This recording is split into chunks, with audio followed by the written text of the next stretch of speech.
اعوذ باللہ من الشیطان الرجیم، بسم اللہ الرحمن الرحیم۔ میں ہوں محمد جلیل خان مخلص، ماہر مضمون اردو، اور آپ دیکھ رہے ہیں G A school and college tuitions coaching academy system کا یوٹیوب چینل۔ ہمارا دعویٰ ہے کہ ہم پڑھاتے نہیں سکھاتے ہیں۔ کلام اقبال میں سے ہم نے نظم و شکوہ اور جواب شکوہ کی تشریح اور اس کے مفہوم کی ویڈیو کے سلسلے کا آغاز کیا تھا۔ آج اسی سلسلے میں ہم جواب شکوہ کے ایک اور بند کے ساتھ آپ کی خدمت میں حاضر ہو چکے ہیں۔ یقیناً آپ کو یہ ویڈیو اچھی لگے گی۔ ویڈیو آخر تک دیکھ لیں، لائک شیئر اور کمنٹس کریں اور چینل کو سبسکرائب کریں۔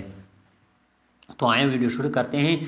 کچھ جو سمجھا میرے شکوے کو تو رضواں سمجھا، مجھے جنت سے نکالا ہوا انسان سمجھا۔ تھی فرشتوں کو بھی حیرت کہ یہ آواز ہے کیا، تھی فرشتوں کو بھی یہ حیرت کہ یہ آواز ہے کیا، عرش والوں پہ بھی کھلتا نہیں یہ راز ہے کیا، تاثر عرش بھی انسان کی تک و تاس ہے کیا، آ گئی خاک کی چٹکی کو بھی پرواز ہے کیا۔ دوبارہ سن لیں۔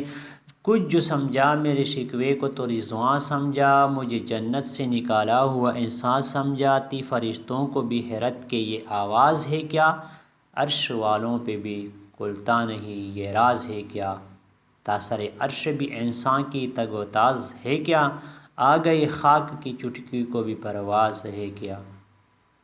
تو نظم جواب شکوہ کے ان اشعار میں علامہ اقبال رحمۃ اللہ علیہ فرماتے ہیں کہ اگر میری فریاد کو کسی حد تک حقیقت کے روپ میں دیکھا تو وہ دروغہ جنت رضوان تھا، جو مجھے جنت سے نکالے ہوئے انسان سے تعبیر کر رہا تھا۔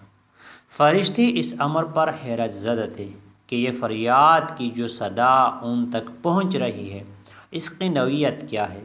جو لوگ عرش پر مقیم تھے وہ بھی اس راز کی تہ تک نہ پہنچ سکے۔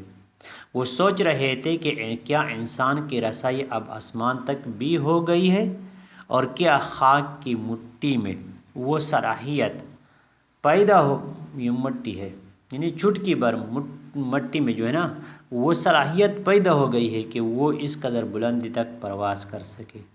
تو یہ تھی آج کی ویڈیو۔ امید ہے آپ کو ویڈیو اچھی لگی ہوگی۔ فی الحال آج کی ویڈیو میں اتنا ہی۔ مجھے دیجیے اجازت، انشاءاللہ اگلے ویڈیو کے ساتھ بہت جلد آپ کی خدمت میں حاضر ہوں گا۔ تب تک کے لیے دیجیے اجازت، اپنا بہت سارا خیال رکھیے گا اور مجھے اپنی دعا میں یاد رکھیے گا۔ السلام علیکم ورحمۃ اللہ وبرکاتہ۔